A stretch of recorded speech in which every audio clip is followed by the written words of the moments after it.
दोस्तों, तोतली आवाज में बोलते छोटे छोटे बच्चे तो सबको अच्छे लगते हैं, लेकिन अगर यही तोतलापन किसी बड़े की आवाज में हो तो उसका सब मजाक बनाते हैं।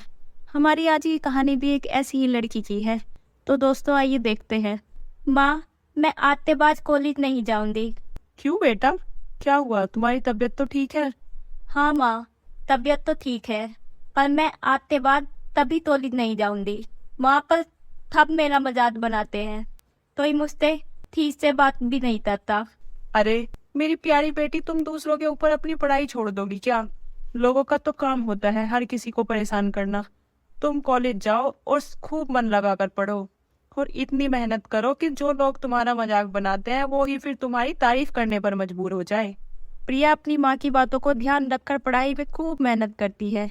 ना दिन देखती है, बस पढ़ाई करने में ही लगी रहती है।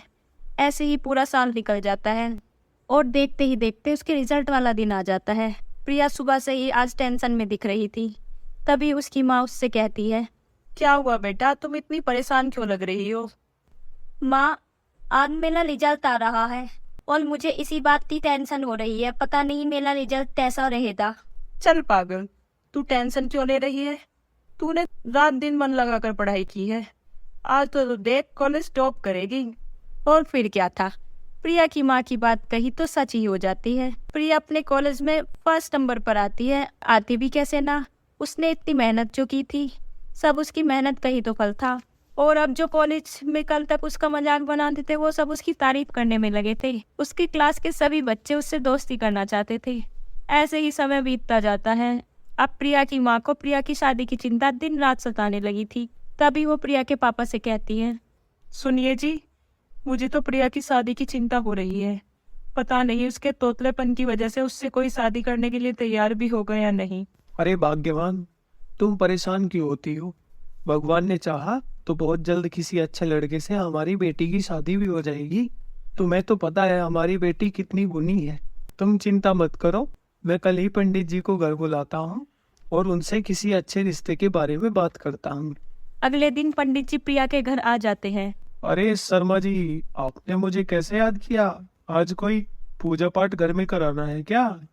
नहीं नहीं पंडित जी, आप तो जानते हैं प्रिया की शादी की उम्र हो रही है, बस इसी बारे में आपसे बात करनी है।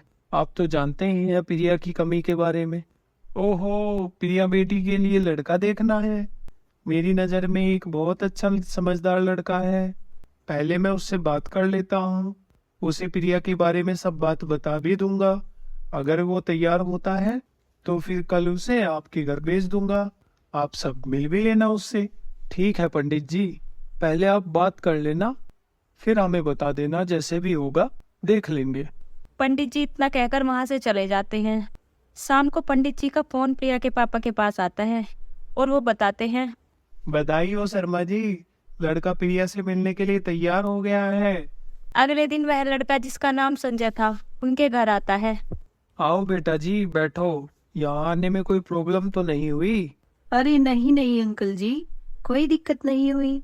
तभी प्रिया के पापा संजय से कहते हैं, बेटा ये हमारी बेटी प्रिया है, हर काम में बहुत होशियार है और पढ़ाई में तो इतनी ज्यादा कि इसने पूरा कॉलेज ही टॉप किया था।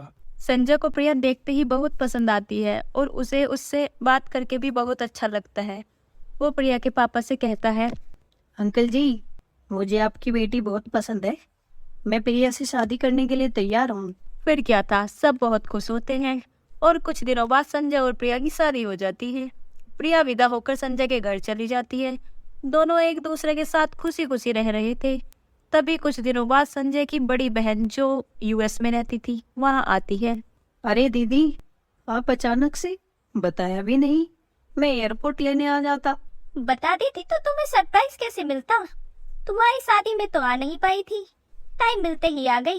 चलो अब जल्दी से मेरी भाभी को बुलाओ, मुझे उनसे मिलना है। हाँ हाँ, क्यों नहीं दीदी, मैं अभी प्रिया को बुलाता हूँ।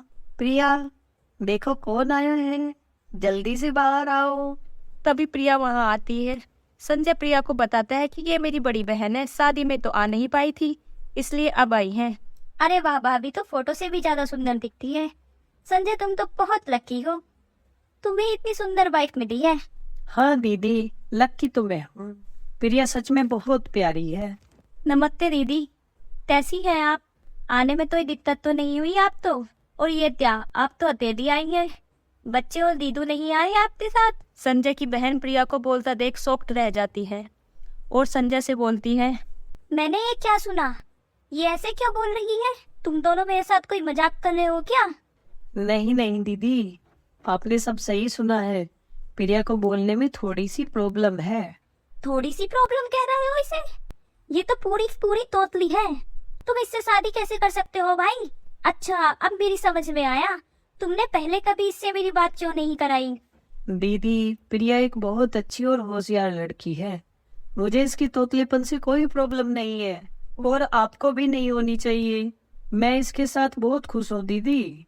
कुछ देर दोनों भाई बहन में ऐसे ही प्रिया को लेके बहस होती है और फिर गुस्से में उसकी बहन वहां से अपने कमरे में चली जाती है। अगले दिन प्रिया नाश्ता लेके सपना के कमरे में जाती है। लो दीदी, नाश्ता कर लीजिए। आप जब से आई आपने कुछ नहीं खाया है। मैं जानती हूँ आप मुझसे नाराज हैं, पर खाने से कैसे गुस्सा? ऐसे ही कुछ दिनों तक चलता रहता है और सपना को भी अब प्रिया थोड़ी थोड़ी पसंद आने लगी थी, क्योंकि प्रिया सबका अच्छे से ध्यान रखती, घर भी संभालती और संजय के ऑफिस के काम में भी उसकी हेल्प करती थी। सपना मन ही मन सोचती है, प्रिया वाकई एक अच्छी लड़की है।